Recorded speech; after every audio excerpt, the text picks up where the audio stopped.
So I sat down to begin work on our show document for this episode, and I started pulling together all the items of follow-up that I had. Mm-hmm. I have more follow-up than I think we have time for an episode. Oh, yeah. So much has happened.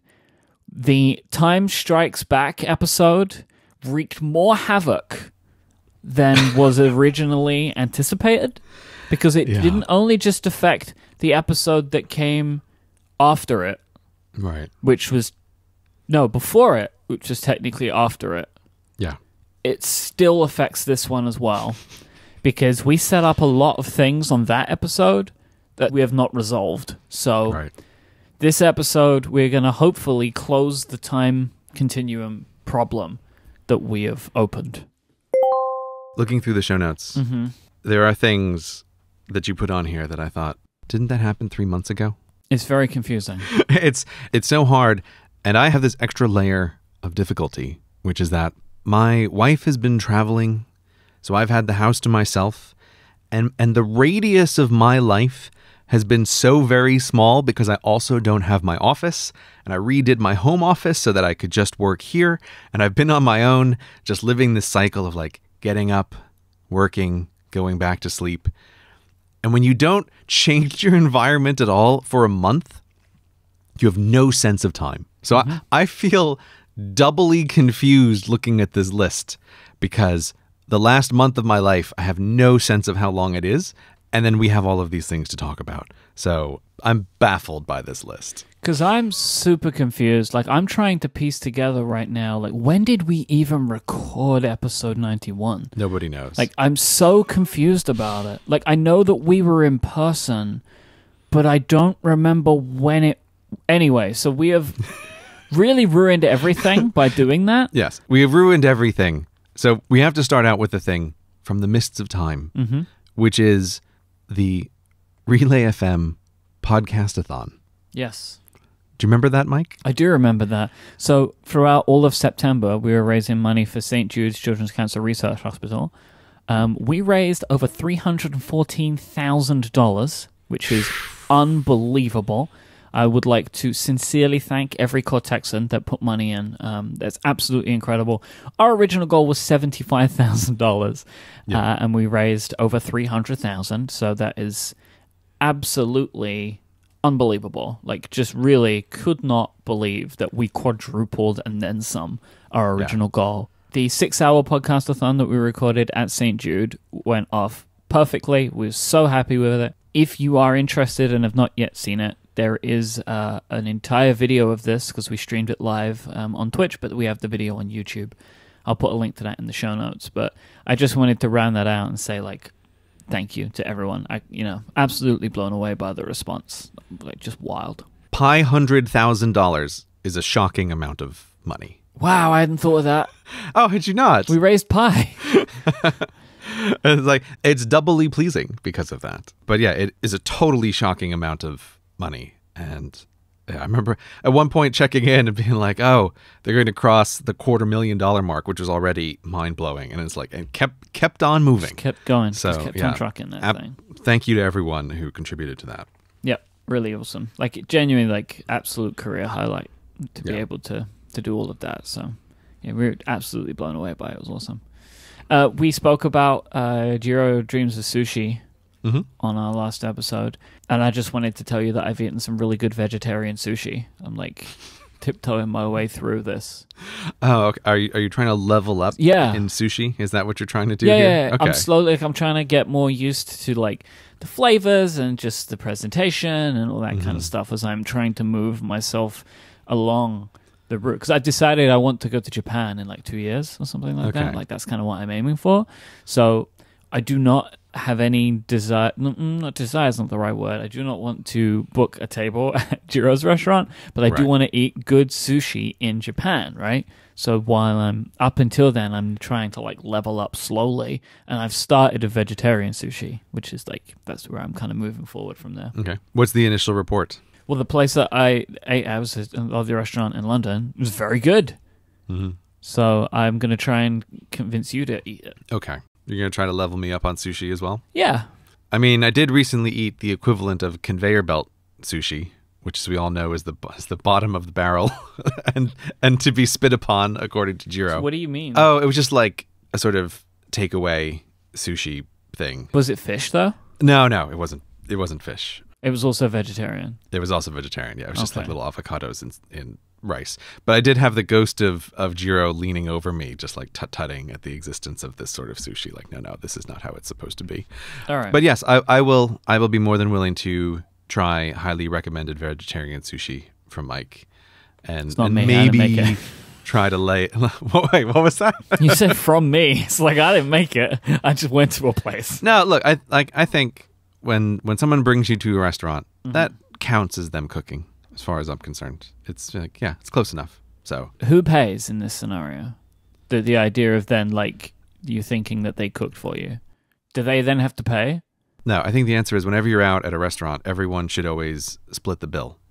And this is my crusade, and I totally hate this. Yeah, I have joined you in this. Okay, yes. Where we work together on this. Like Yeah.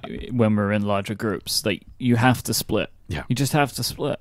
Yeah. The idea of trading off is, I don't like it at all. It just makes more sense. We live in the modern world. Everybody just split the bill, and that's what you do. And it's nice and easy. I am also, while we're talking about this, like for some reason we've turned into a dinner manners podcast at the moment, but Right. I also believe in splitting the bill equally.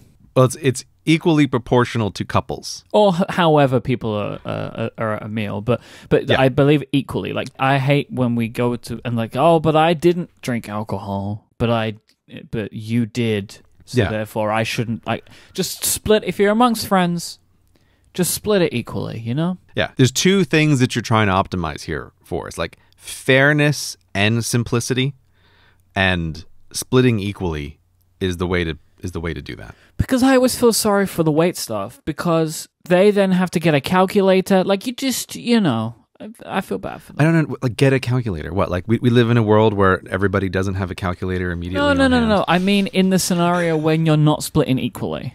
Ah, okay. All Right? Yes. Because that's- then yeah. you're becoming a problem for them as well at that point. I agree. Yes. That is the point at which you're an inconvenience to the other person unreasonably. But the pushback on, the waiter has to divide by 5, I don't think is No, everyone can. right. Everyone Yeah, can do that. That's fine. And I don't expect people to do it in their brains, right? Like I want to see a calculator come out at that point, right? Like we're all adults here. Yeah. So anyway, that's the answer to who's paying. We're all paying. We're all paying. All of you are all paying. So Myke, can I ask, which handed are you? All right, so a couple of episodes ago, we had a debate Don't about even whether I was remember left or right-handed because I write with my left hand, I do everything else in my right hand. You said I was right-handed, and Yeah. I was infuriated by this and created a poll, right? Okay. Now, I was very frustrated by this poll. Were you frustrated because it told you that you were right-handed, which is what you are? Wait, shush. To start, it was horrifyingly level, like for a long time, for like multiple days. It was wild to see that it was basically oscillating around 50%. It was crazy to watch that. Like I've never really seen that type of thing before. Like I know you see these things on the internet quite a lot, but I don't think I'd ever been involved in one where it was just like incredibly level at 50%. And then it started to skew quite significantly towards right-handed, and I got really mad. And Okay. do you want to know why I got really mad? Why did you get really mad? Because I believe that this is one of those situations where everybody's agreeing with you because it's you. Now, see, I disagree with that, Myke. Everyone's agreeing with me because you're right-handed. No, I don't believe that most people in an isolated environment would say that I was right-handed because nobody thinks of it. But anyway, this is all moot. The reason it wouldn't happen is because people wouldn't contradict you. Because they're being polite. No, and they're that's thinking, bull. like, look, That if he is wants to BS, think of my friend. if he wants to think of himself as a lefty, it's not worth pushing back on Right, this well, point. but then that's also Right? the point, then, isn't it? The point still remains that, like, I should be able to define myself as a human being. But anyway, on this is many all vectors, yes, but not nonsense. handedness. Handedness, you don't get to say I've which way you closed the are. poll down. When I closed the poll down, 88% of people said I was right-handed. Okay, well, that sounds suspicious. Especially when I looked at the results, and it said that Okay. over 40,000 core Texans voted. Now, Seems like a very high number for a poll, right? Like, that is a very high number. Yeah. 40,000 people caring enough to answer that question. We have a lot of listeners, but that's a crazy high engagement rate. Yeah, 40,000 people is a lot of people. There has been some foul play, Gray. I have access to the voting history. Okay. Starting on September the 14th, there was a continuous stream of right-handed votes every few seconds that lasted for multiple days. So, someone has ruined this for everyone. Okay. I will say that on the 18th of September, there was some left-handed votes for a bit, but it was nowhere near as many as the right-handed votes. So, this whole thing is a travesty. The entire vote has been null and voided. Yes? Completely null and void now? No, that's different. It's 100% didn't happen. No, I'm going to disagree with you here. Why? Well, okay, so it does sound like there was some foul play and that someone ruined it for everyone. There was a lot of foul play and it was ruined. Right, which is what happens on the internet. Like, there's always someone with a pie who's just waiting to throw it because it's so fun. Yeah. It was. I will say, again, I don't think I've ever been a part of something like this before. It was kind of fun for me to see that, like to see all these votes. It's like, uh-oh, look, someone's being mischievous out there. But you've ruined it for everybody. I just want you to know. However. No. However. So there's this thing which people find very difficult to believe, but it's that poll results very often, you know, if you're asking a bunch of people, hey, vote on this thing, the first minute of polling is going to be exactly the same as like the next 2 weeks later. If it's right, well, that means we're like 50-50 then. But this is what I'm saying. So like you say, the whole thing is invalidated. And the very fact that you had a couple days where it was just like the audience is split on this, the most vital issue of our time. And that was being shown to be the case. That I think it's probably fair to say the actual representation of the audience thoughts are that 50% of them are being polite and agreeing with you that you're left-handed, and the other 50% know that you're right-handed. This is that is unacceptable what you just said. But this whole thing has, I will not say I'm right-handed because that is nonsense. Some actual helpful non-mischievous Cortexans have informed me of a thing called cross-dominance.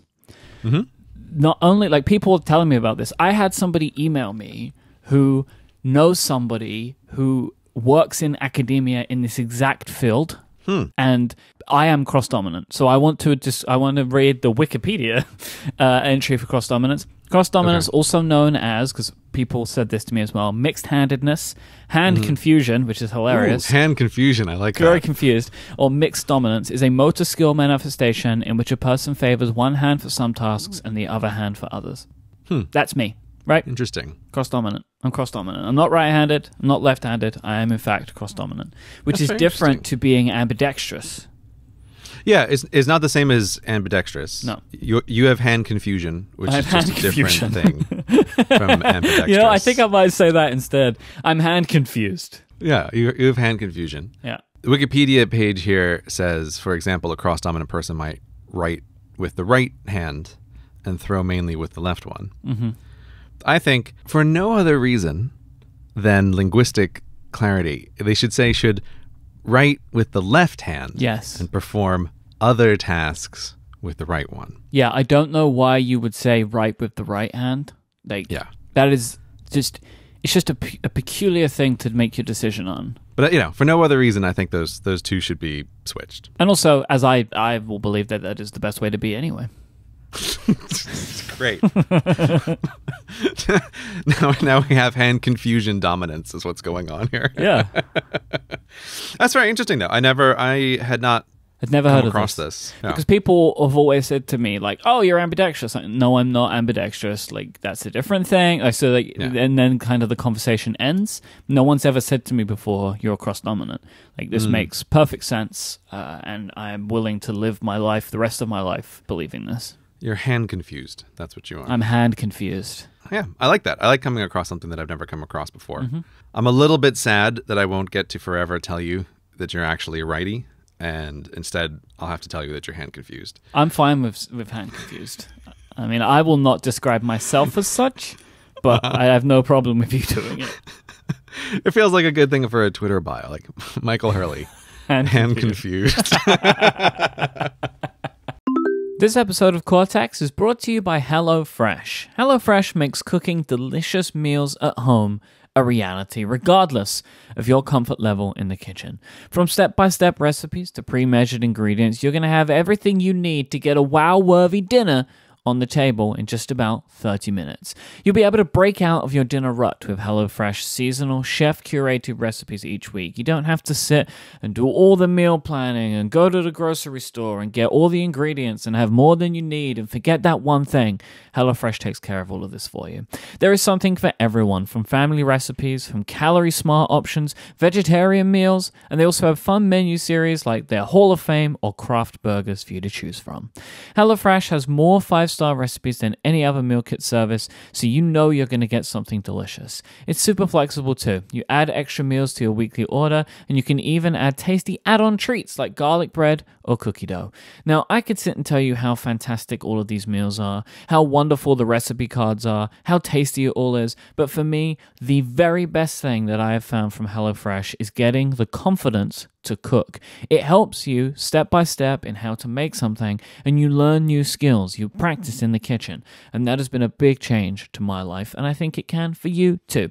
For $80 off your first month of HelloFresh, go to hellofresh.com/Cortex80 and enter the code Cortex80, Cortex80. That's like receiving 8 meals for free, so go right now to hellofresh.com/Cortex80 and use the promo code Cortex80. Our thanks to HelloFresh for their support of this show and Relay FM. Throughout the month of September, we were very combative. I don't know why. Like, we had the left and right-handed thing, and we also had a bet on the theme system. Remember this? I have a vague memory that I was right. I don't remember what about. I don't know why. We had two. You had a vague memory that you were hand confused. That we had 2,000 notebooks to sell, right? Oh, okay. Wait a second. This is right. We discussed this when we recorded in person. That's Yes. what. Okay, now I have a clearer memory of what happened here. Okay, got it. So when we last spoke, we had 2,000 notebooks to sell. Well, actually, it wasn't when we last... It doesn't matter. In our last episode, we spoke about the fact that there were 2,000 notebooks for sale, and that they were on their way to our fulfillment partner, the Cotton Bureau, where they would be put on sale. And that was it. We weren't going to promote it. We were just going to let the email notification list go out and just see what happened. Yes. And we made a bet. So the bet was you thought they would sell out immediately. Mm-hmm. And my bet was that we would sell half within like the first day, and then the rest would sell slowly from there. Right. That this would be establishing what we both wanted, which is regular sales. Yep. So we have some sense of what is the audience and usage size of this journal over time, not what does a single sales spike look like. Yep. And I thought you had ordered too few to actually achieve that goal by a lot. So they went on sale on the 6th of September. Mm-hmm. And I mean, it's just bonkers to me. Like, what the way that time worked for us. I'm so confused. Did you say 6th of September? Yeah. Okay, it's the 24th of October now. I know. Oh my God. But we last recorded on the 5th. Okay. Even though all the episodes came out after that. Okay. All right. But anyway. So it went on sale 2 months ago, and now we're getting the result. Well, like a month. Anyway, we had 2,000. Mm-hmm. We sold 1,500 notebooks on day one. Oh, I win. Just wait. No. I've already won. That's not sold out. We weren't sold out in 24 hours, my friend. All right? I'm not saying you've lost, but I want to dig into this. Okay. All right. You keep digging. My favorite thing was that over the first few hours, we were selling 35 notebooks a minute. Oh, that's great. Which was awesome. Mm-hmm. This, I think, both terrified and excited Cotton Bureau as they were watching this happen. By Monday the 9th, we had sold 1,645. Mm-hmm. By Saturday the 14th, we were sold out. Interesting. That's an interesting shape to that curve. It is, isn't it? Huh. So what happened was, the people that were on the mailing list, they'd, I think, pretty much all purchased by Monday. Right. And then... Oh, okay. Right. So then we had a small amount left, and like I tweeted about it, we tweeted about it from the Cortex Twitter account, and I think that just then added to the rest of them trickling out over the rest of the week. Right. When did the episode talking about it go up? After all of this had happened? Yeah. Huh. Okay. All right. That slightly changes things. Yeah. It was all very peculiar. Obviously, I've won. But what I was going to say is the shape of that curve initially made me think we got kind of closer to what the correct order amount was than I would have guessed. But then to realize all of this happened before the episode where we talked about it even went up says to me, the order size was still way off. The order size was way off, yes. That wasn't correct. That this is entirely from the email list and a little bit of Twitter. Yeah. It says order size was still too small. Yes, the order size was too small, especially because I wanted to have some in stock for the rest of the year from that order. Right. In theory, we would be selling them right now. We would be telling you to go to Cortex Merch. CortexMerch.com. They both work. CortexMerch.com. Yeah, whatever. To go buy the theme system, but that's not something that we can tell you to do right now. That's how we would have known that you were correct in the bet. Yes, so if we were still selling them because now. we'd be saying, go buy them. But instead, what we have to tell people now is to get on the email list if you want them. There are 2 email lists now, and they serve different purposes. So if you go to cortexmerch.com and click on the theme system and put your email address in that field, you will be notified the next time that they go on sale, and then that's it. It's not an email newsletter. It's just a restock notification. So if you put your email address in previously and you didn't buy, or you want to know when it's going to happen again, you still have to go there and put your email address in again. I think that is a sensible way of doing it. It's not an email newsletter. It's just like, when will it next restock? Right. If you want to be on an email newsletter, so you'll know every time and maybe get some additional information in the future, if you go to thethemesystem.com, there is a sign up there. That's going to be an email newsletter that I will be running over time. Like, I'm trying to work out what we would put in there, but I will also be sending out like, we have them in stock notifications on that one too. So, yeah, that's where we are right now of email stuff. So, because again, we're still trying to manage expectations for this. It's super tricky. The current status is we will have some in stock sometime in December. We have more on the way. Yes. We'll have some for sale in December, some for sale in January. I know that for sure. And then post-January, my expectation is that the next printing after that will feature some revisions to the journal, which I'm working on now. So that'll be the 2nd edition. But it's tweaks. I'm very happy with the overall format. I'm really just tweaking some stuff. We definitely had some production peculiarities, but I've been told by everybody that we work with, we were within the kind of the expected percentages for considering the amount of size that we had. But we always hold back a small amount of notebooks for replacements. And we had some that were like, there was one that was the cover was printed upside down, which is kind of hilarious, and stuff like that. But we just replaced those. I really puzzled over that one for a long time. Yeah, I've asked, like, because mine and your theory on this, you posited this theory to me, and I totally believed it, which is like, they must have stopped the machine, took it out to look at something, and put it in the wrong way. Yeah, that's the only way I can conceive of this happening. But then when I asked, like, Tom and Dan at Studio Neat, who helped me with all this stuff, like, no, that wouldn't happen.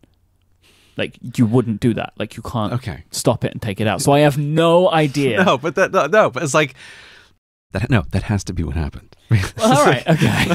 Because look, these experts, they may know everything about the manufacturing process. But what I want to know is, how does one book out of 1,000 end up with a cover that's upside down? Like, it's maddening to try to think about how does this physically occur in the world.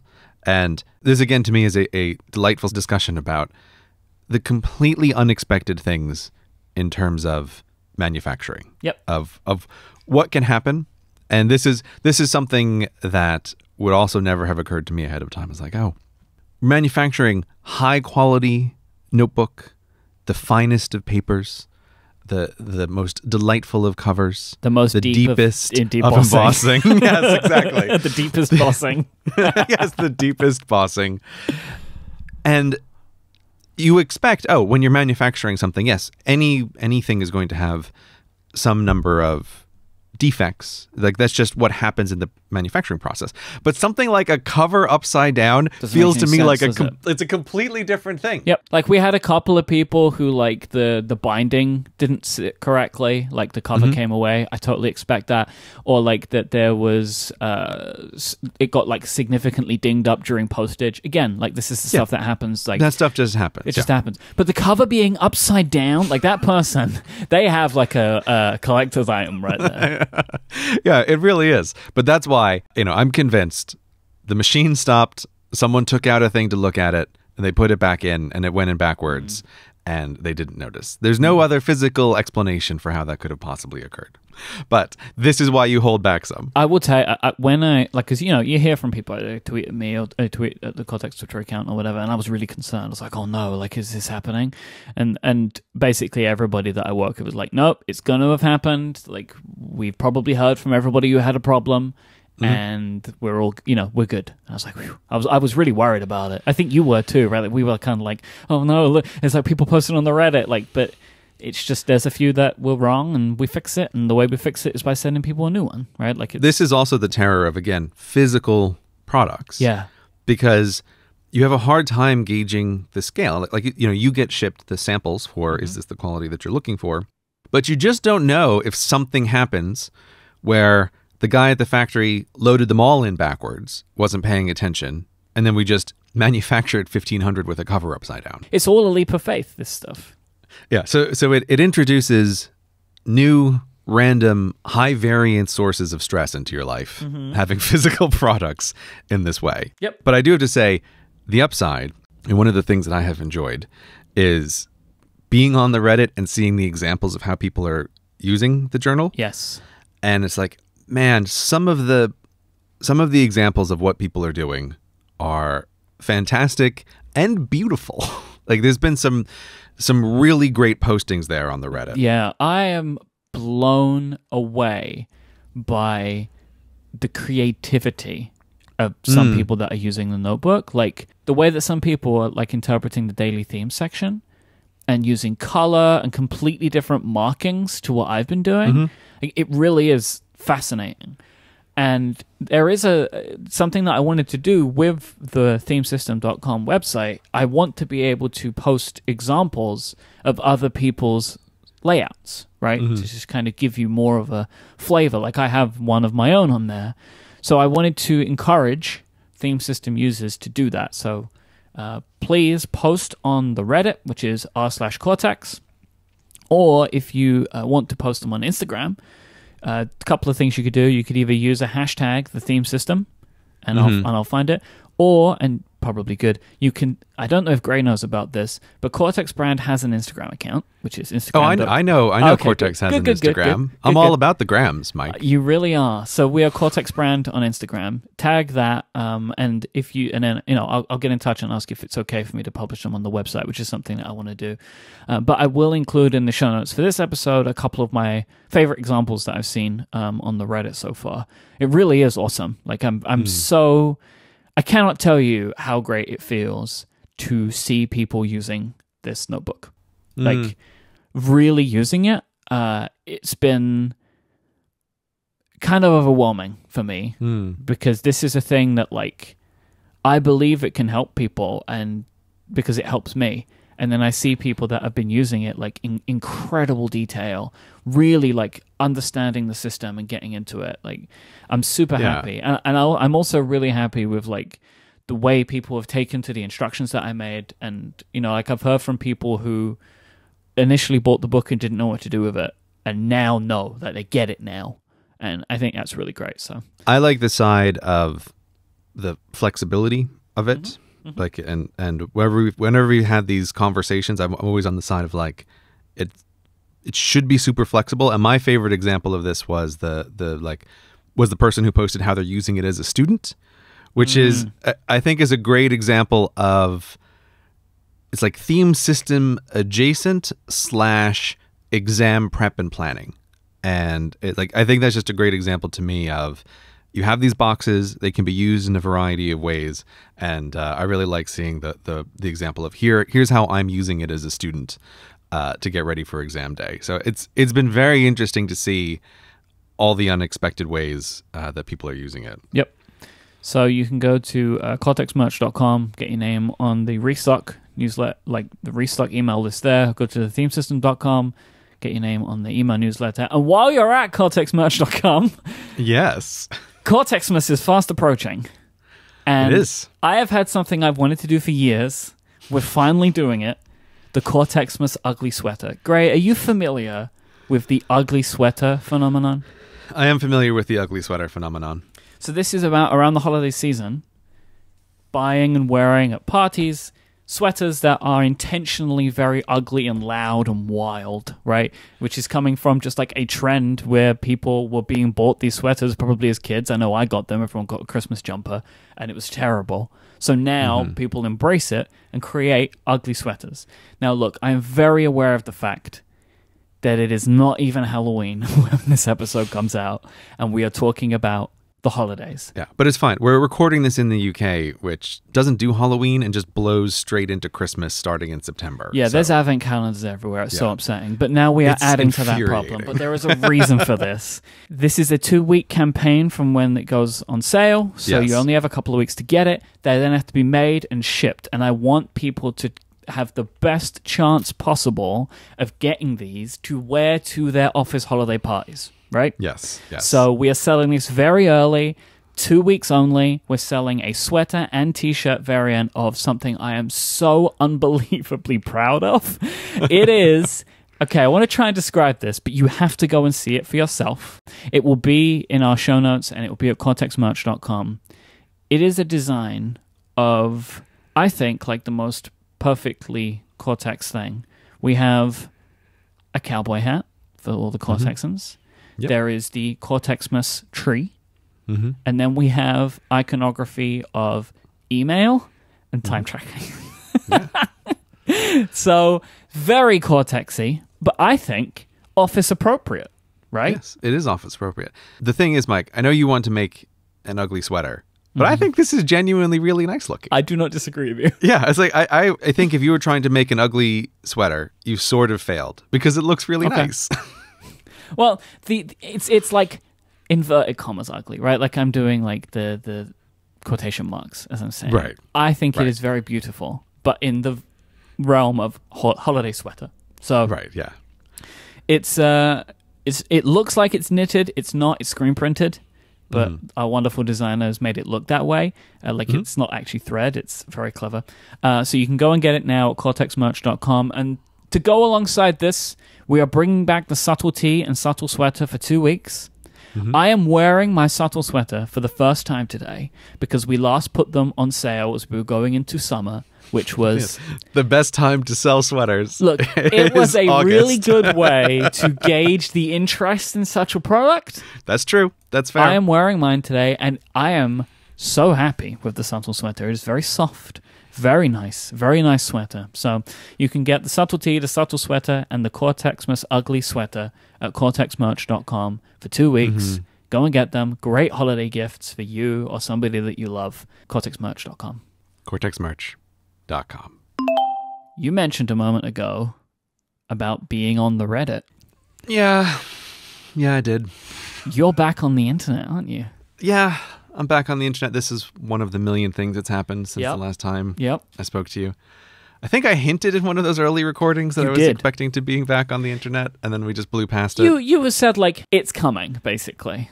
So, like, I was expecting it, but it was still a surprise. It started with seeing you in the Reddit for an episode. I was like, uh-oh, here he goes. And then you started tweeting up a storm. And we're going to get to some of those tweets, I think, in a little bit. I mean, would we say that I was tweeting up a storm? I'm not 100% sure about that. But, a very small storm, like a snow globe storm, but a storm nonetheless. Storm. The thing is, though, when you came back and started tweeting again, a storm arose around you, whether you wanted that or not. Feels like you're, like, pretty back on the internet I was expecting maybe tiptoeing in, but it feels like you are back, baby. And so I wanted to understand, what does the internet look like for you now, especially social media? And are you being reminded of things that you enjoyed or missed? I like that, Myke. Yes, I'm back, baby. That's Back, baby. That's what you're looking for. Yep. Yeah, I don't know. Like,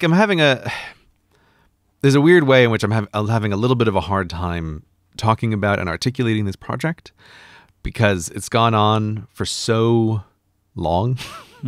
It's a very long project to have gone on, and you know, you're a different person at the end of the journey than you are at the start of the journey.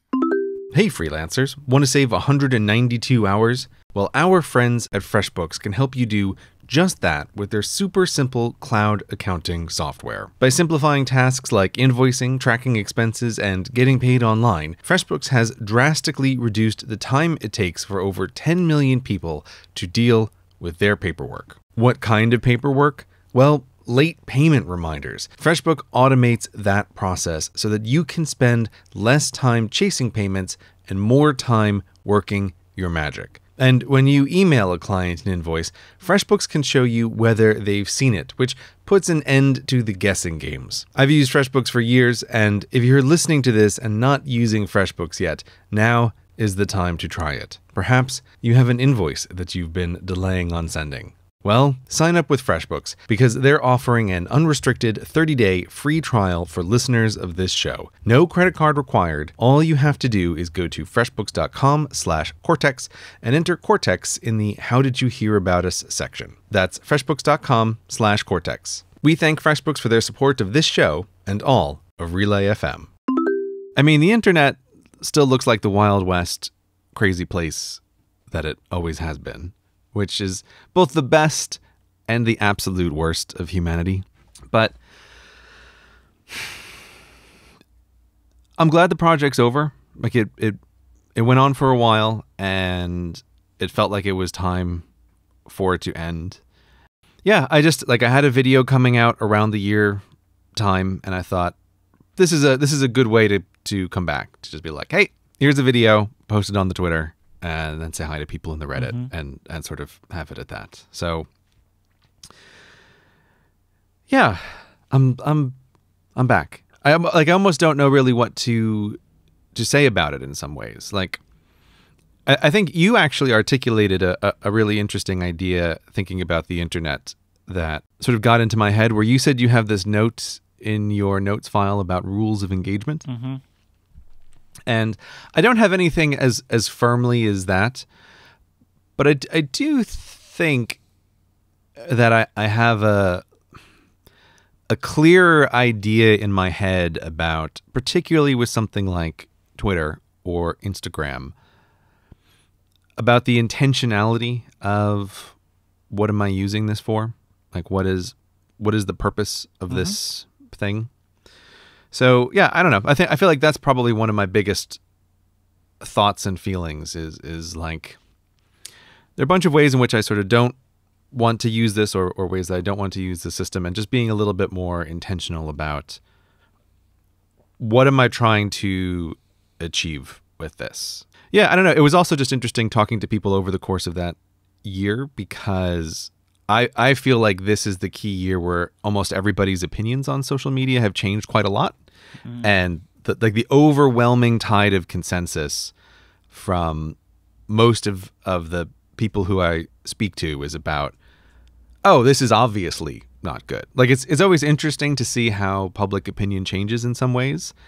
And this feels like, yes, over the last 18 months, over the last year, the general consensus on social media has really had quite the downturn. So yeah, I'm getting increasingly concerned. I've sort of mentioned it before, but I do think, like, I've seen people kind of lose their minds over this stuff. But I think the awareness of that has also spread further. So yeah, I don't know, but I'm happy to be back, and I don't think I will be as back as I was if we rewind to 18 months ago, but like I think I'm back in a better return on investment way on the internet for now. this is something that I want to keep coming back to, because I'm thinking a lot about this myself. My main concern right now about social media, I am concerned about what the direct access model between people and real celebrities is doing to our minds in general, both as the public and the famous people. I think it is good for neither end, and I am becoming concerned about that.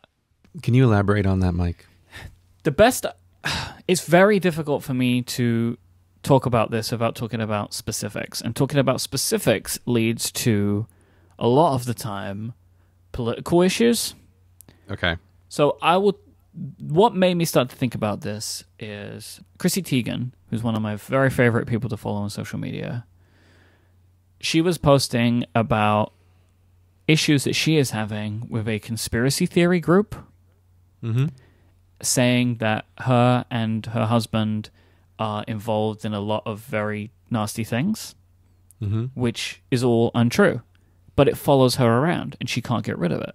And she's been kind of, over the last few days when we're recording this, posting examples of the types of things that she is receiving, like messages that she receives, things that she is sent. And I don't think that this is good for her or any of the people obsessed with the conspiracy. And whilst there have always been conspiracy theories, I think that the model that we have all built for ourselves of give me all the content, here's all the content, is affecting everyone. And I just don't know how I feel about all of it, because there's so much good that comes from it, but there's also this bad part. And I don't know how to separate the good part and the bad part. Because, like, as somebody who shares a lot about his life, I get so much good from it. But then there is also a bad, right? That does happen to me, but it is minuscule compared to the good. But at someone of Teigen's level, who has 12 million followers, right? She, I'm sure, is in proportionally similar to me. So much good, but also bad. But because the numbers are so much larger, the bad is so much bigger and louder and hard to ignore. And so I am concerned for individuals that are in the spotlight for what this kind of thing does to them, but I am also concerned for the people that become obsessed with these types of peculiarities, because they get more input than they would have before, right? Yeah. And this even comes down to, like, gossip, like celebrity gossip. There's too much of it now, right? Because we can see everything, and then we can talk about it, and we can talk about it with people we don't know.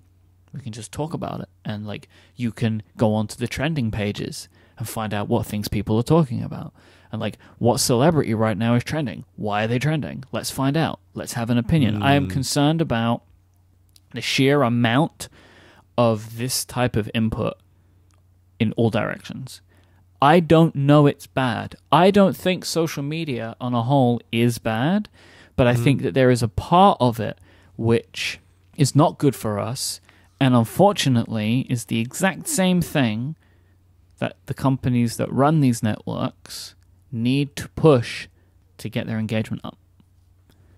So I think that it is a slightly concerning situation that we're finding ourselves in right now. And I'm keen to see where it goes from here, like, over the next 5 to 10 years. Like, how do we change as a society? Like, which moves do we make? But I feel like right now we are at a point politically, globally, where this stuff is being highlighted a lot more than it has been before. And, like, I say politically, not in just, like, politics, right? Like, this idea of there being sides to big arguments, you know? Yeah. I'm pausing here because I'm trying to think about how to talk about something, because you're sort of hitting on a thing which I think of as a little bit of is like a forbidden and dangerous topic among people who have any level of fame. So here is the thing that I really noticed, because a lot of people who have public personas in some sort knew and were fully aware of me doing this project. And so a lot of people wanted to talk to me, and I had this interesting experience of people sometimes expressing what I could describe as like, they're kind of afraid of their own audiences, and that it's this kind of thing, that what happens is you're producing content and you're sort of afraid of what's going to happen when a small portion of the audience reacts extremely negatively, or they're just like worried about what's going to happen. So I had a lot of people say like, man, I wish I could just sort of disappear like you have and everything would be fine. But they're also afraid that there would be like a big pushback if they did that. And yeah, there's just this very strange phenomenon that happens when you have really large numbers of people, because you start collecting like high variance negative individuals within that group. And it's just like, you talk about someone who has 12 million followers. I always think it's useful to kind of think of that as, imagine you were dropped into a city where the population is 12 million and they all know you. It's like, well, that's a bad situation. You got to lead that city. You got to get right out of that, yeah. Yeah, that is a really bad situation, because you know what a city of 12 million needs? It's like, well, it needs police, because at that level, you can't just depend on, everybody's a good person. You draw a circle around 12 million people. There are a lot of people who are not stable people in a group of 12 million randomly selected individuals. And so like, it's just an interesting thing that because fame is a thing that's available to many more people than before, there's like a multiplication of this strange effect.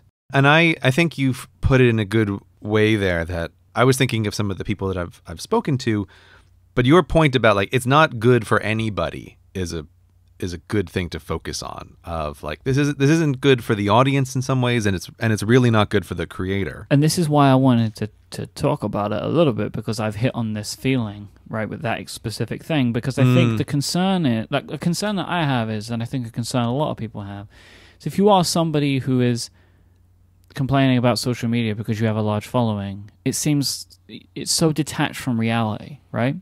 Mm-hmm. So the concern of like, I'm worried about what this is doing to celebrities, like that on its own is like, it's a non-useful thing to talk about. But I am also concerned about everyone. Like that's the new thing that I've started to feel, is I am concerned about everybody. Mm-hmm. People who are just the consumer of it as well as the creator of the content. As the world continues to change politically in many ways, I think that it is very fair to look at social media as like a nucleus of this type of change. Mm-hmm. And I am just not sure how I feel about it all. I feel like it's I feel like it's not. I think like it's not good for the human race as a whole in history. And there are like all of these problems of, I am also a voracious consumer, right? Because I am as addicted to social media as everybody else. Mm-hmm. But I am trying to change my habits, and I'm happy about where a lot of my habits are changing. I really think, weirdly, a lot of this problem is focused around networks which are text-based. Mm-hmm. Like, that seems to be the problem, right? Like, because people can fight, and people can share things that aren't true, and they go viral even though they're not true, because people like to believe in the truth of this thing. Mm-hmm. And then that changes people's opinions, because we're all silly monkeys who just read headlines, mm-hmm. right, and believe the headline, and then that's that. I'm just concerned because the best interests of the users are not held by the networks, because they can't be, because of the way that we value companies, mm-hmm. right? Especially venture capital-backed social media companies. they need engagement, and people get really engaged when they're annoyed about something.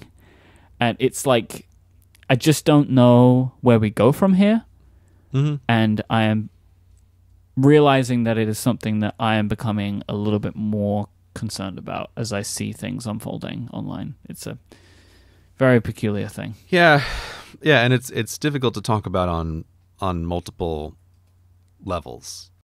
I find your phrase about it's bad for everyone kind of striking in an interesting way to look at it.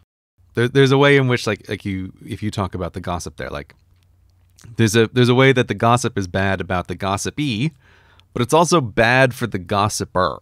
Mm-hmm. And if you end up getting trapped in the loop where you're just talking about this stuff all the time, it's like I think it starts to, for some people in particular, like it just takes up your whole brain. Mm-hmm. I didn't mind having a big space of time kind of away from the internet. But what if all we learn from you is that you can't escape it, right? That when you come back, you just fall back into this pattern again, and then we're all fucked. Well, I mean, yeah, we might all be fucked, Myke, because I don't know what a good solution necessarily is. The biggest problem is that, like, it is not all bad. There are great things, fun things on social media that take us there every day. Like, the good of it is brilliant, but that also makes it worse in some ways, because then it means we have to take the bad. Yeah. Right? And that makes it so complicated. I don't want to lose the good part, right? Yeah. It's very tricky. Yeah, and this is the idea that I expressed several times over the course of the year. Like, I really miss a sort of internet-y humor that, like, when the internet has produced something funny, it can be the funniest thing I've ever seen in my life. Yep. And in a deep way, like when you're really down deep in the lore of a thing, like someone can make a joke that is incredibly funny and very difficult to articulate to others. Mm-hmm. And is like, it's a deep kind of humor. And the internet is like aces at that. Like, it just only exists there. It's beautiful. Like, it's really a thing of beauty. So yeah, we do have all of these upsides. But there are just like these downsides that are very hard to grapple with for everyone.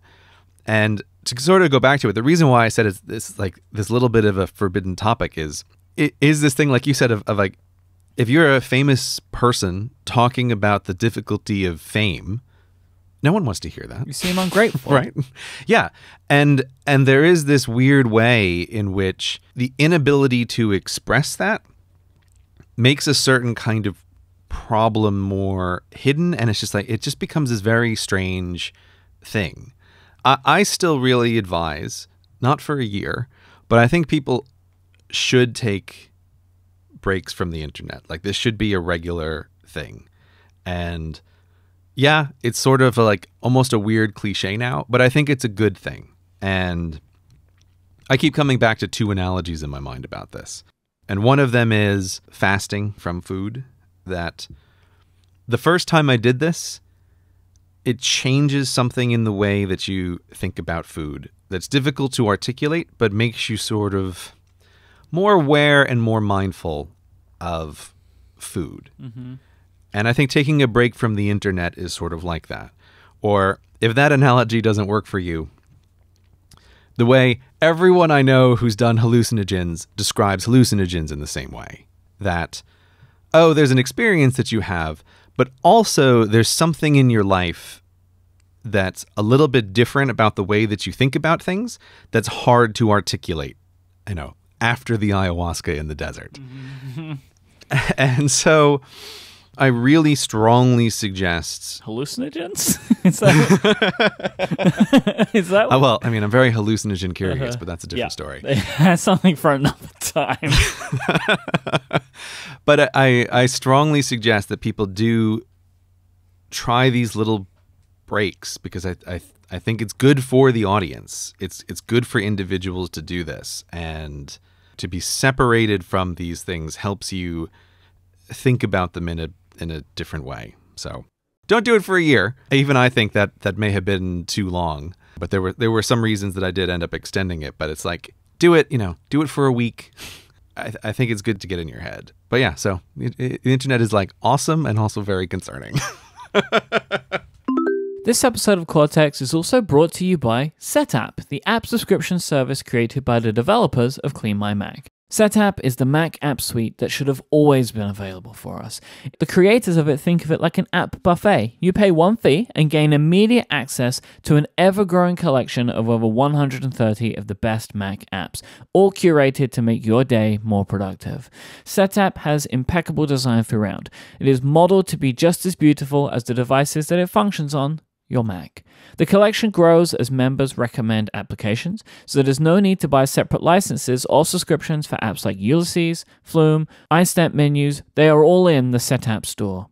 The Setapp collection covers every category, like graphic design, coding, to-do lists, personal finance, audio tools, photo editing, travel, mail clients, and more. You can find options for all of these types of applications in Setapp. You can try out every single app in the collection for free with Setapp's 1-week free trial. So go to setapp.com right now to check out these apps and try it out for free. That's setapp.com, setapp.com. Our thanks to Setapp for their support of this show and all of Relay FM. It's the end of October, Right. which is the perfect time to talk about new iPhones. It's only 2 months old at this point. But we have to do it because I listened back to our last episode and you said, as long as they're... Well, I don't even know if it was the last episode. I listened to an episode that we did. Right. At some point in time. At some point. And you said, as long as it had more camera or a better camera... I think better camera was what I said. If it has a better camera, I'm going to buy more it. is also the same. More better camera. Right. That you would get a new iPhone. So I am assuming that you have a new iPhone. Yeah, got one. Which one did you get? Okay, so Myke, I got the regular sized iPhone 11 Pro. That's fine. I don't mind. Okay, I've left the Plus Club. Max Crew. Or Max Crew. It doesn't bother me Okay. so much anymore, just because there's been so much fluctuation over time. Like I'm less held tightly to that, really. Than I used to be.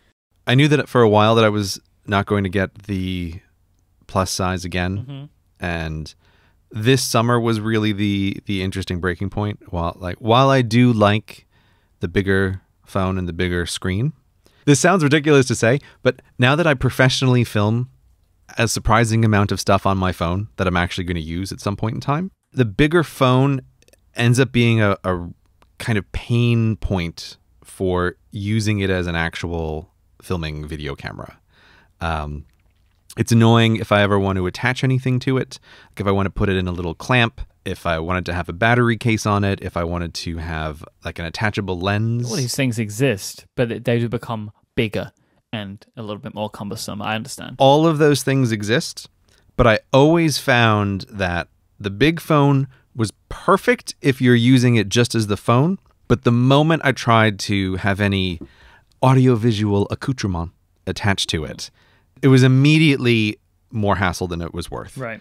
And since I don't see that use decreasing over the next year, I decided I'm going to go down to the smaller size phone. What color did you get? I got black, but I have been wondering if I should have gotten the green. I still haven't seen the green in person. Oh, but really? Look, Myke, I haven't left my house in like a month. You know what? I actually, you say that, I knew that. I knew that about you. It's like, when would I have seen the green phone? I have no idea. I'm probably fine with the black, but I have this little bit of a feeling that I'm going to see the first green phone in real life and then be full of regret. But I went with the black. I was very anti-green. Okay. But I have the midnight green. Oh, you do you? Yeah. And it's the right choice. No, don't tell me that, Myke. It really is, because most of the time it just looks like a really dark gray. Yeah. And then you get like the hint of green. And I have it in a clear case, which is not a great case, but I want to be able to see the color of my phone. And I have an awesome new pop socket. I have a really great new pop socket gray. What pop socket do you have? Saw it on an Instagram ad, like all good things these days. The top of it is made of enamel, not plastic. Oh, you got a little solar system one. Yeah. Okay. So I love the green. I love the clear case. Happy with the pop socket. Okay, so when I see you in person, I'm going to be filled with regrets, and that's going to make me sad. It's no different to usual. What case are you using? I wish you hadn't asked me that right now. Oh, dear. Like my current situation is, I don't know. Okay, the phone is too slippery, and I'm thinking about, again, I want to be holding it in my hands and filming stuff. So I'm currently using this like Spark case, which has all these little grippy ridges on the edges of it. But then I discovered the grippy ridges don't allow me to put a normal pop socket on the back of it because there's too much space between the little ridges, like it doesn't stick right. Spark case. I think that's what it's called. Do you mean spec? Maybe. I might mean spec. Yeah, I think you mean spec. That's very possible that I mean spec. Yeah, okay. There's a case with a bunch of ridges on it. I don't even know if I should tell you this. But so then I wasn't able to get like a regular pop socket to fit on the back of it. So I bought a bunch of the pop socket minis, and I've stuck 3 little pop socket minis on the back. Okay. Yeah, all right. I've wondered about that. In this little semicircle pattern that just fits in the spaces. What do you think about the pop socket mini? I sort of love it. Okay. But also it's noticeably harder to pop in and out. Well, and also you've got to unpop multiple ones, right? No, because I have one in the center, which is the little one that I'm actually just using if I'm grabbing the phone. Right. There's 2 on the edges that are used entirely for if I want to put the phone in a little stand mode. Okay. Which I actually do quite like. You probably have it set up like how they have it set up on the page that I'm looking at here. However you see it on the page, they put it in a little triangle. Yeah. I've done that, except imagine that the point of the triangle is in the dead center of the phone. Okay. So it's more like there's a little crescent on the side of pop socket minis. I don't know if I'm going to stick with this. That feels like too much to me. It does feel like a lot. I think what I'm going to do is I'm going to save this configuration for gray on the road. Yeah. That's what this configuration is going to be. How on earth are you wireless charging with 3 pop sockets? You are not wirelessly charging with 3 pop sockets, that's for sure. Yeah. I just have to give up the dream of wireless charging in a pop socket. Did you ever look at the OtterBox pop socket case? Okay. You have one in the show notes, yes, which looks different from the one that I got. They make 2. They make one called Pop Symmetry and then this like crazy rugged one. Okay.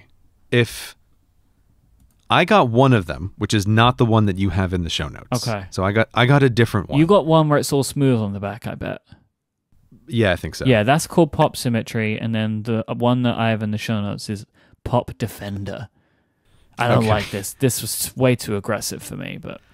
Okay, so I got the other one. All right. And I had hopes of, oh wow, I'll be able to charge wirelessly with this integrated case. And I also thought, case plus pop socket is a big pro because then it's more solid. The probability of the pop socket coming out is less. I'm going to rate the case that I got -3 stars out of 5. Oh boy. It's terrible case and I hated everything about it. Okay. I wasn't able to wirelessly charge. Did you try taking, I mean, this isn't a tenable solution in the long run, but did it wireless charge if you took the pop socket thing off? Did that work? No, I refuse. That's dumb. I just wanted to know if it worked. I never even tried. Okay. I just threw it in the garbage out of because that's what it says. It says, works with Qi wireless charging, open bracket, may need to remove pop top, close bracket.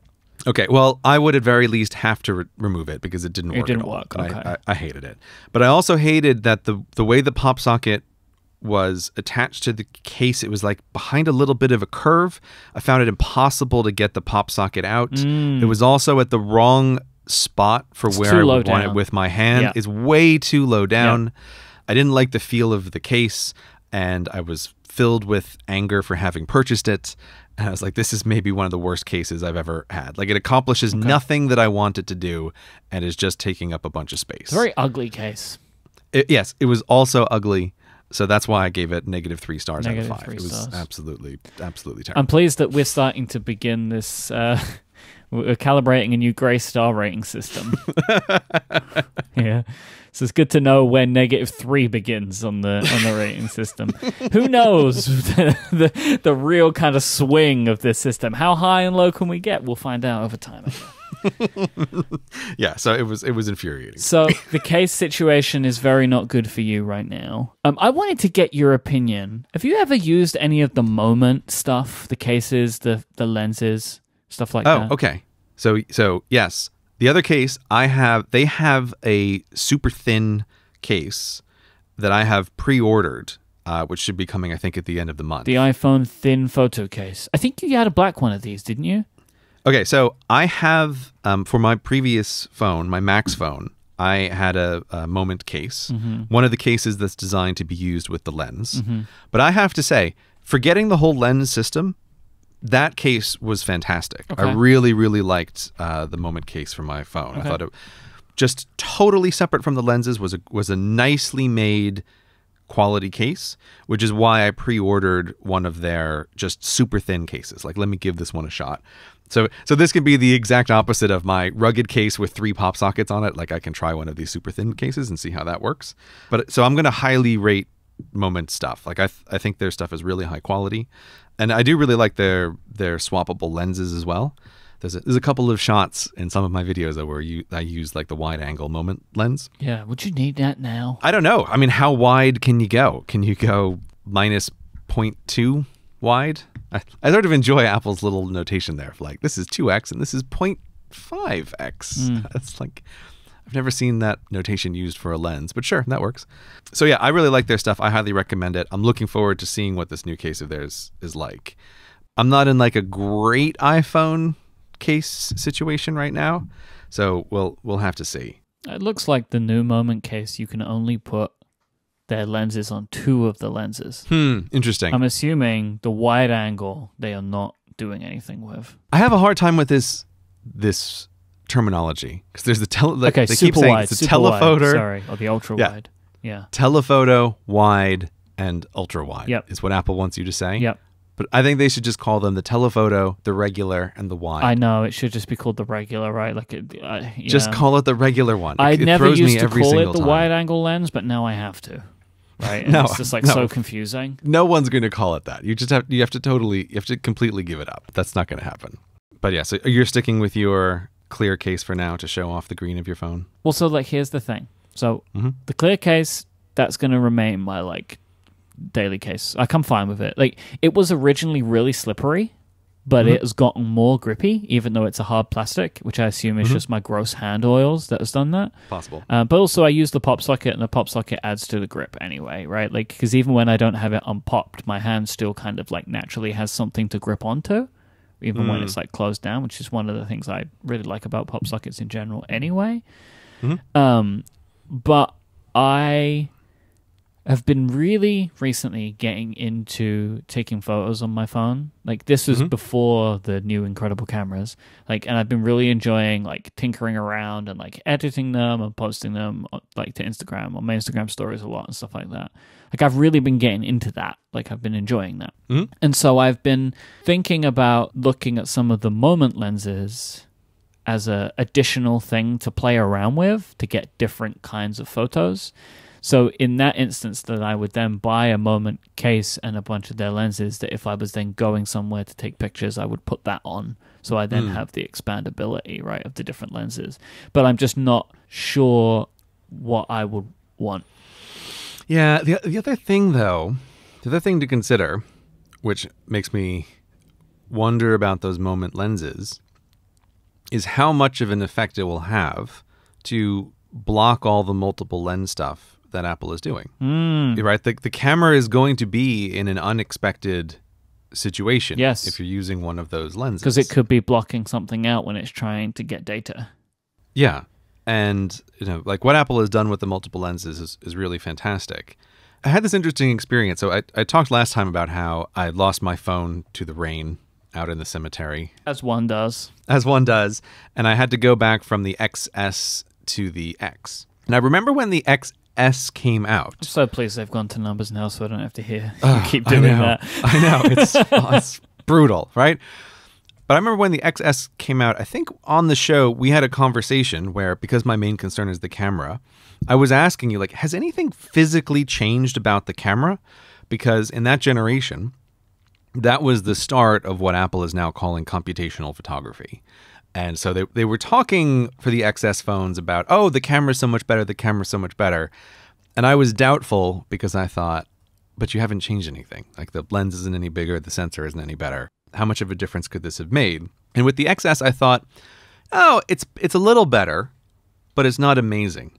However, having had the experience of, for a month and a half, having to go back from the XS to the X, made me realize how much work in terms of computational photography the XS was already doing. And the number of times where I was filming something and I thought, oh, I can't get the sky and the foreground at the same time on the X. Like, I have to pick between the two of these in video, and the XS could get both of them. Like, it's really quite impressive, even on the previous generation, what they were doing with all of that stuff. And the current phone is already clearly way better. This camera is just it's incredible. And it's not just how good each individual camera is now. The flexibility of having like an additional lens, it's just so much fun.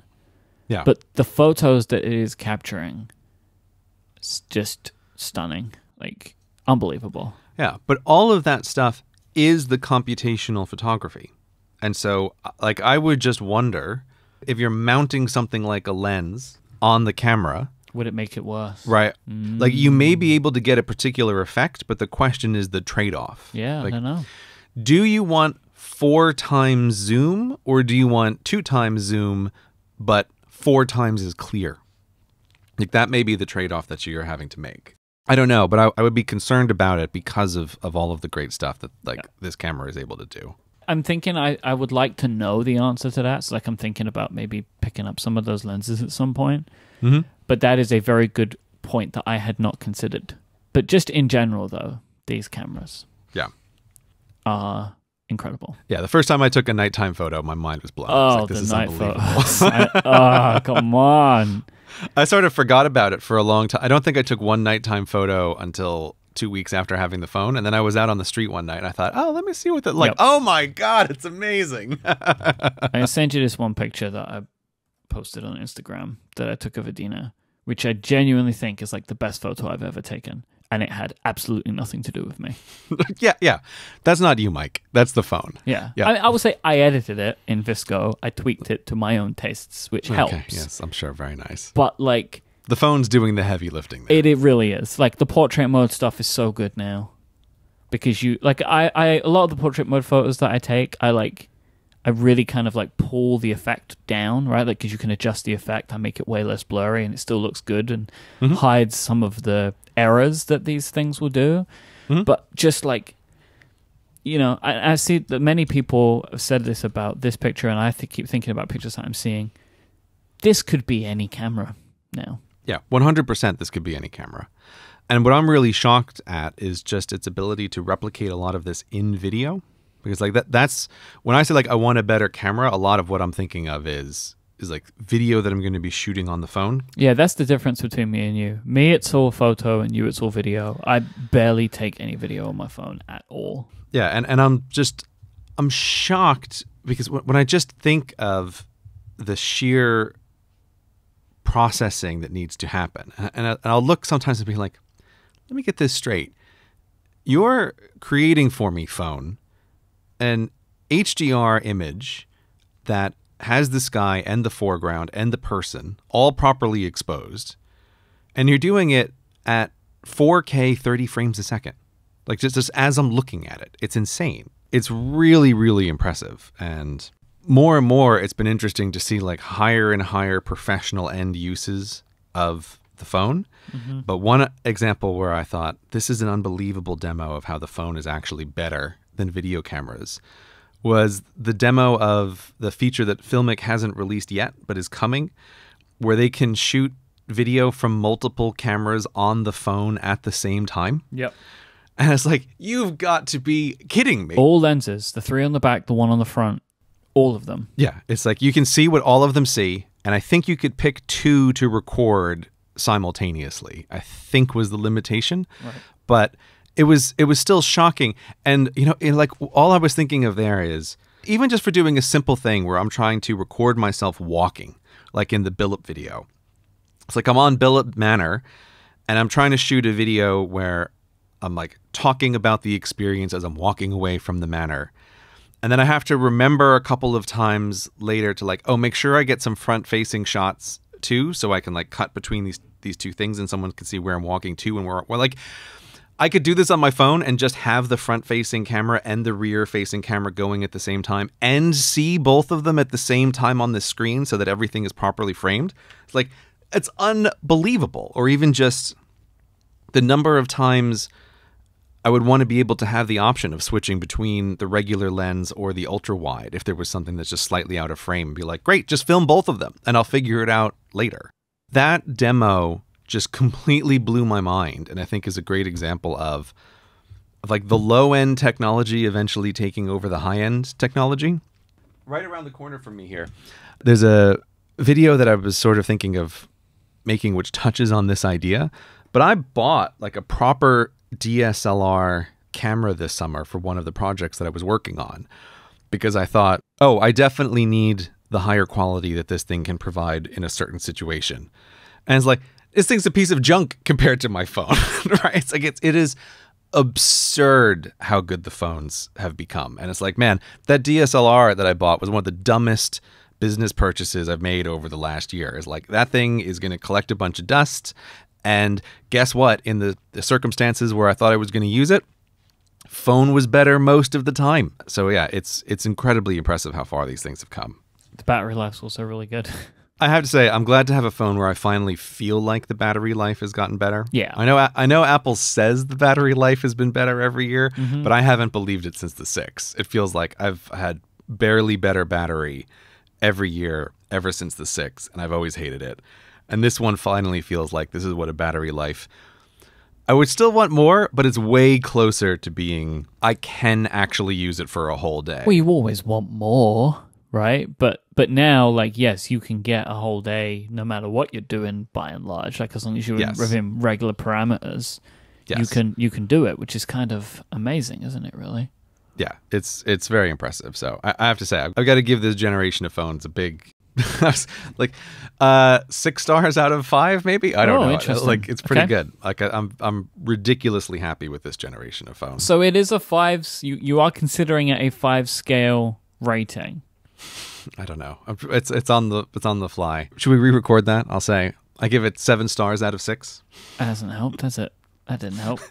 By any stretch of the imagination. Look, it's good. It's good. The phone gave 110%, is what I'm trying to say. What about Apple Watch? Apple Watch is not such a universally loved story. I am one of the people who's having horrific battery life problems on my Apple Watch. Oh, you got a new one, though. I did get a new one. Always on Face is amazing. I have some things that I really want to complain about, but yeah, I'm one of the people that the battery life is just brutal for, and I sort of don't know what's going on with this, and I still have my fingers crossed for like maybe this is fixed in a software update, but it's bad. It's a bad battery life situation with the new Apple Watch. What does bad look like though? Like what is bad looks like I pretty reasonably have to charge it at some point in the afternoon if I've gone to the gym in the morning. Okay. So like if I go to the gym, that basically guarantees I need to do an extra charge. And the other thing is I used to have a watch and I would wear the same watch for sleep tracking and during the day. Like I would just charge it in the morning and charge it in the evening. And that's totally impossible with the current watch. Like I've had to bust out my old watch and use that as the nighttime sleep tracking watch so that this one charges up during the day and then can actually get me through the day if I don't go to the gym. It's a very, very noticeable decrease in battery life. And also I don't know if it exactly what the situation is, but I think the battery must be bigger or it charges slower, but there's that end of it too, that like I can't pop it on the charger for a little bit in the morning and the evening and be okay. It seems to charge up very slowly, and presume that's because the battery is bigger to manage the always-on screen, but I don't know. So it's bad enough that it's made me have to use 2 watches and made me very aware of exercise days needing to find some other time to put it on the charger, which is not great situation. So there are reports of the 6.1 beta like helping some people who are having battery life issues, which you would probably expect, that there's some software stuff that they can do to maybe fix some edge case issues that they're having. But you would naturally assume, though, that the screen being on all the time is going to decrease the battery life. I mean, obviously you are seeing bad results, like more than you would have expected, because it doesn't really seem like you're getting the 18 hours that Apple's saying that you should be getting, right? Yeah, there's no way I'm getting anywhere close to 18 hours. Like, not a chance on earth that I'm getting 18 hours out of it. It does make me wonder. Like, I know other people who are having the same issue. It seems pretty prevalent among people I know who've gotten the new Apple Watch. Yep. It makes me wonder, this thing where people say, oh, there's a fix coming in a software update. And I just sort of wonder, like, what's Apple's process here? Like, is Apple's software development 6 months ahead of their product releases? And they're like, oh, it's going to be perfectly fine. We just have to get this software update out, but it's going to take a while. I don't know. I just wonder. I wonder what this situation is the result of. I find it a little bit confusing. Or if it's some sort of manufacturing variance that was greater than they were expecting. I don't know, but it makes me wonder what's going on with the process over at Apple, because it seems pretty dramatic in terms of battery life difference. But I mean, I do love the always on screen. It's pretty nice. And it's nice to have my brain slowly train out of having to move my wrist. Like, I always felt like the watch was pretty good at picking up the flicking, but you still did have to move your wrist a little bit. And now it's much more like a normal watch, like what you wear, Myke. Oh, yeah? Yeah. Isn't that right? I've heard a rumor. Oh, yeah? I've heard a rumor that you might be wearing an Apple Watch. Is that rumor true? A rumor is true. What'd you get? I fell in love with the ceramic. Oh, okay. Okay. What color ceramic? White. It's only in white, the ceramic, I think. Oh, okay, interesting. The titanium comes in 2 colors. Oh, that's what I'm thinking of. Yeah. The ceramic is just white. That's interesting. I've seen a white ceramic one, the original one that they did years ago. Yep, love that. And I thought one. It was gorgeous. Is this along the same lines? It is, yes. It's stunning. Which is why I own it, because I saw it and fell in love with it. Ah, okay. So this is a piece of jewelry for your wrist? Is that what you're saying? Yeah, I have very complex feelings towards the Apple Watch. Tell me. They still remain. I am just not sure how to set it up still. I've been wearing it a lot. I don't wear it all the time, but I've been wearing it a lot since I bought it. I wear it with the white, comes with a white sport band. That white on white look is very nice. I find the always on screen to be good, but the always on screen actually makes some Apple Watch functions worse, which is kind of like a funny thing. Like, for example, if you have your hand on the table and you get a notification and you look down at your wrist, nothing happens, which breaks the mental model of the Apple Watch, which is like, when I see it, something will happen. Or like, for example, I'm looking at the screen and I swipe down and nothing happens. Yeah.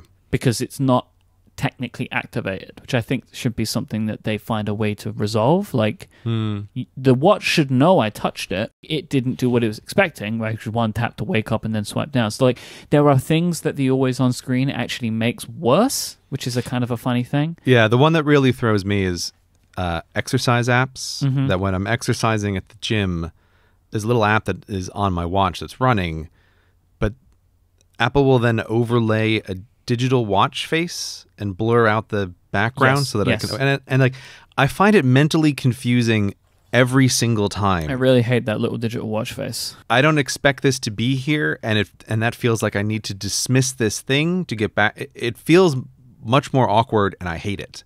And it's just... Yeah, it's a bad mental model of like, what is this watch face that I never asked for that's here? Like, I'm perfectly fine if you need to conserve battery life during a workout. Just blank out the screen. It's fine. Or put a static image of the way the exercise app looked the last time you checked. But it's a very weird design decision to show this other watch during exercise time. But I am also not surprised that the first version of this technology is weird in places, right? Yeah. But like basically, you know, in a nutshell, the always on display has made the Apple Watch a viable watch for me again. Because it was not. Like it was my main source of frustration. And I was incredibly surprised that Apple added this feature. I had written it off. I thought they're never going to do it because they hadn't done it. And it didn't seem like it was set for this edition. Like there were no rumors of it, nothing.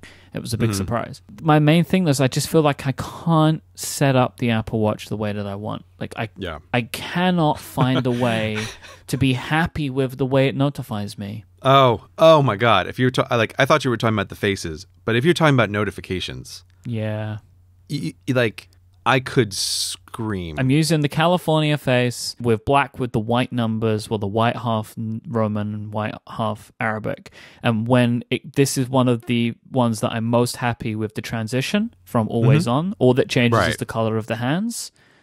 Aside from that, I'm very happy with like the look. The watch faces in general, I am unhappy with the customizability of them, but I have one set up right now which works for me, which is I have the California face, the date, and one complication, which is a complication called Geneva Moon, which is made by a friend of ours _David Smith, which is just an accurate representation of the moon's phase. I just think that looks very classy, and I'm very happy with the general look of that, which is important to me because I care more about the way my watch looks, even though it's a computer watch. I can get to the computer functions if I want. I just swipe to the side and I have a very computery watch face set up there with like weather and like all that nonsense, right? That's just there when I need it. But most of the time I don't want my watch to look that way anymore, and I can get to the information when I need it inside of the applications. But I cannot find a way in which I am happy with notifications. What I'm trying right now, my main thing right now, is just to leave my watch in permanent do not disturb. So I can get to notifications, I can get to stuff if I need it, but then it doesn't send the notifications to the device anymore, right? Yeah.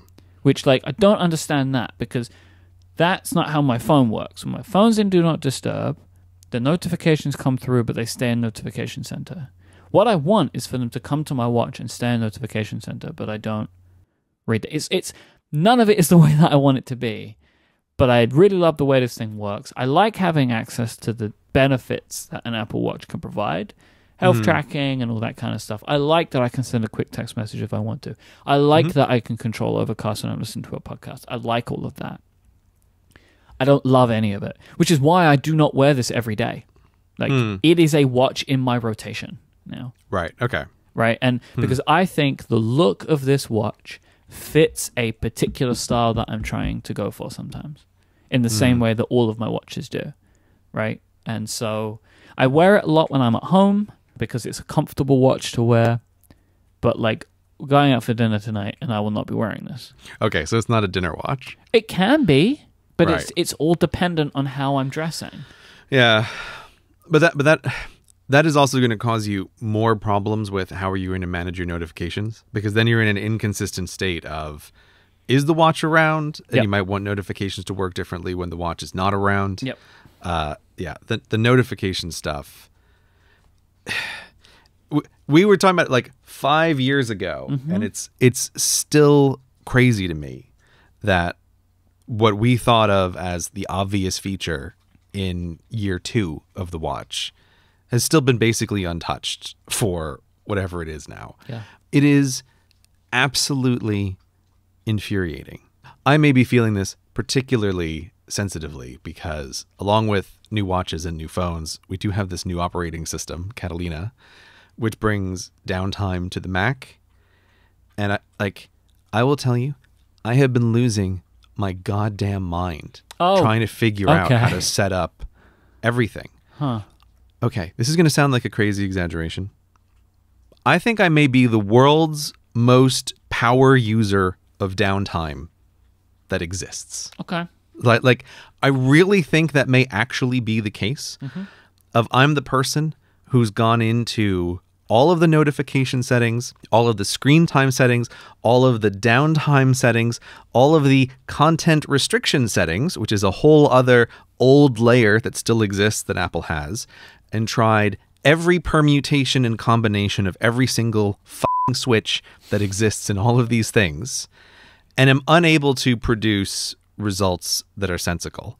And I am convinced it's because these teams are not talking to each other, because you just get totally weird bugs, totally strange results, and I don't know how they expect any normal person to try to manage any of this stuff. I have not enjoyed the spread of downtime to the Mac because it's just increased a huge number of problems for me.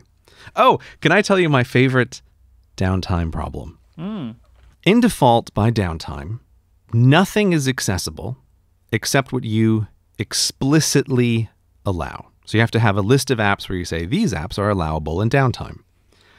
And when I first upgraded on my Mac, I had some entertaining moments where like you go to unzip a file and it says, System Archiver is not available during downtime. And it's like, oh, haha, right. Like, okay, yes, I'll whitelist the zipping app, to allow me to zip and unzip files during downtime. All right, because I'm just trying to control notifications. I'm trying to use downtime as a layer to basically turn on and off iMessage at different times of the day. So I'm like, okay, haha, isn't that entertaining? I'll whitelist the zipping app. There's a couple of others that were sort of like that. And I was like, oh, this is charmingly annoying. I'm going to have to slowly whitelist 100 tiny system utilities that I never think of normally on my system. Who, Yeah? come on. Who thought that made sense? But this is it. This is exactly it. This is what I mean by I may be the world's most power user because no one's tried it. Yeah, no one's tried this. No. Okay? So let me tell you my favorite thing. So one morning, whatever it is, Catalina 0.01 comes out. And I'm like, oh, I'm making coffee. Let me just run the update on my system while the coffee's running. So I run the software update. Computer reboots. You know what wasn't allowed by downtime? The system reinstaller. So the computer boots up and the downtime alert comes on for the system boot reinstaller is not allowed. I was like, I'm sorry, what? So my computer did not allow me to upgrade my own system to a 0.0 release because of downtime. So this little white thing comes on the screen and says, this isn't allowed. This app isn't allowed. But the computer's halfway through a reboot, and because very clearly no one ever thought of this situation, the buttons to say, whitelist this app didn't work when the computer's not fully properly booted up. And so I had to wait until 2 p.m. when downtime turned off for the computer to reboot. What is that? Yeah. Oh my God. I was furious. Are you kidding? And this is just no one ever thought of this. I don't know what you guys did, but this is not an expected situation. And it's hey, let the system reboot software work during downtime if someone can update the system. No Mac utility should have ever been touched. Yeah, no Mac utility should have ever been touched. Because nobody is I really don't want to unzip a file between I know, right? Three. Yeah. Gray, I cannot believe that. Yeah. I am flabbergasted by that. That was by far and away my favorite mistake. if you were the type of person, right, that thought, I want to have my machine completely locked off, so I will set downtime to be on all the time, right? Maybe you give yourself a minute a day, right? Yeah. You would not be able to update your system. You would be stuck. Yeah, it was absurd. I cannot believe that. Yeah, that was the best one. But yeah, there's a ton of stuff in here which is nobody thought this through. I don't think anybody has used this, or if they've used it, they haven't used it on a system with multiple devices. I'm getting all kinds of weird syncing errors, and it is a crazy making system. I genuinely think I may have to turn off the entire downtime and notification system. It is borderline unusable at this point. And there's all sorts of things there's one thing that I was never able to really articulate until it came to the Mac of here's the kind of thing that somebody just doesn't think about. So I have an iPad that I want to use as my research assistant. That iPad I would like to have blocked off in the morning from a bunch of stuff. So it's going to be downtime in the morning. Now on the device, you can whitelist a whole bunch of stuff. As far as I can tell, there is only a single app that you are not allowed to whitelist. The name of that app is Safari. So if your device is in downtime, Safari is not able to be whitelisted. Now you can open Safari, but every single page you go to will tell you you're in downtime. Now, while you can do something like whitelist a Wikipedia app, you can't whitelist the concept of Wikipedia.